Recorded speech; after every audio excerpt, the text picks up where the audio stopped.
Hello, I wanted to make a video today about the Law of Jante.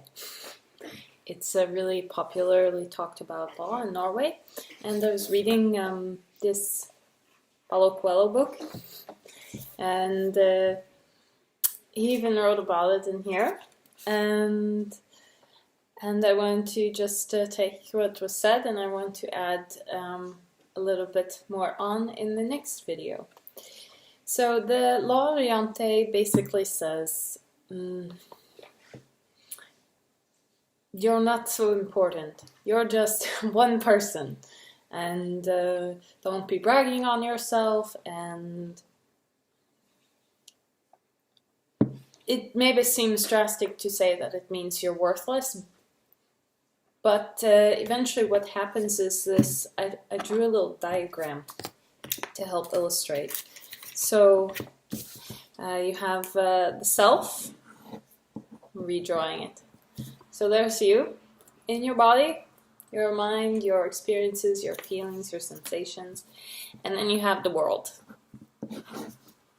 So everything that we're thinking of as out there. So the governments, the schools, the jobs, the institutions, the groups of people, what the mass is doing. And so the Law of Jante basically says, like, this is bigger than you. You are just this one thing, and not so important. So don't get too big, in a way. The thing is, if you're reading about the will to power, you're going to have this urge in human. We have wants, things that we want to create, want to see in the world, a desire to sort of leave a mark, if you will. And so this is within yourself, and it is rising up like this. And so basically it then goes like this. You have power. So you have yourself, and you have the will and power. And this is really oversimplification of really complex thing. There's a lot of philosophy, but the simplification is good for explaining Law of Jante. And so there's a lot of maybe fear or envy or jealousy when one is achieving what is considered power. So they're having a lot of money, they're having a lot of fame or attention, and so because of Law of Jante, this thing that people are achieving in the world is bad. Don't do that. You're just one person. Then people are staying within themselves, okay? This is really great tool for, I've learned a lot of self-acceptance, having to deal with yourself, being alive. At a certain point, it's like, okay, I got it, here I am, I'm alive, what do I want to do with this?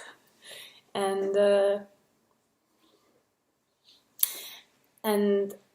there's this weird tension. So let's just imagine that we have a dividing line between ourselves and the world. So we have skin. That could be a dividing line. The dividing line is morally experienced on a psychic level within your head. But that is also experienced in your body. So sometimes you may feel that as, oh, I want to go make a cup of tea. And then you're like, I'm not really feeling like getting up right now. So you stay. And that is a good metaphor for the potential effects of Law of Jante. So then what a lot of people experience is frustration, stagnation, depression, this rising energy constantly coming down. And so then the perception or the experience can be everyone's telling me what to do, or it doesn't matter what I say, or the government or the job or these things are so big, bigger than me, I don't matter. And that can be a really difficult experience. So Law of Jante, what sort of the other side could be, you're more important than you think you are, and like this kind of more attitude or idea that you're gonna find maybe in, for example, the US, where I'm from, where there's a lot of, come on, go do it, go get it, get out there, and really exert on the world. And again, I see the sort of reticence towards, or the attitude of reticence in that is that kind of power from a philosophical level, or perhaps some people experience as a spiritual level. This power is impermanent and fleeting, and people go through a lot of efforts to hold on to their power once they have achieved it.